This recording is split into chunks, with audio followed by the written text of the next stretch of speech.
My roommate of 3 years, Maya, moved out on a random Thursday, leaving nothing but a sticky note on the fridge.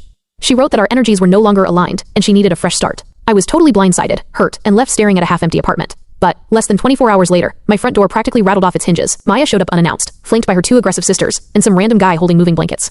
They weren't there for leftover dishes. They marched into my space, like a repossession squad. Her oldest sister stepped forward, crossed her arms, and demanded I hand over the vintage leather trunk sitting in my hallway. It was a flawless, antique piece passed down to me by my late great-aunt. Apparently Maya had spun this massive lie, telling her entire family that I had gifted it to her, for her graduation. Her sister looked me dead in the eye and said, since she used it daily during the lease, legally and morally, it belongs to Maya. I didn't yell. I didn't argue. I just looked at Maya, who wouldn't even meet my eye, and said, sure, let me grab the keys to the brass lock. I walked into my bedroom, locked the door behind me, and immediately pulled up my nanny-cam app. I calmly downloaded a saved clip from last Tuesday, then dialed the local police. I explained that my ex-roommate and 3 strangers had forced their way into my home and were trying to steal my family property. The dispatcher said a unit was 4 minutes away. When I walked back out, Maya instantly turned on the waterworks. It was total performance crying.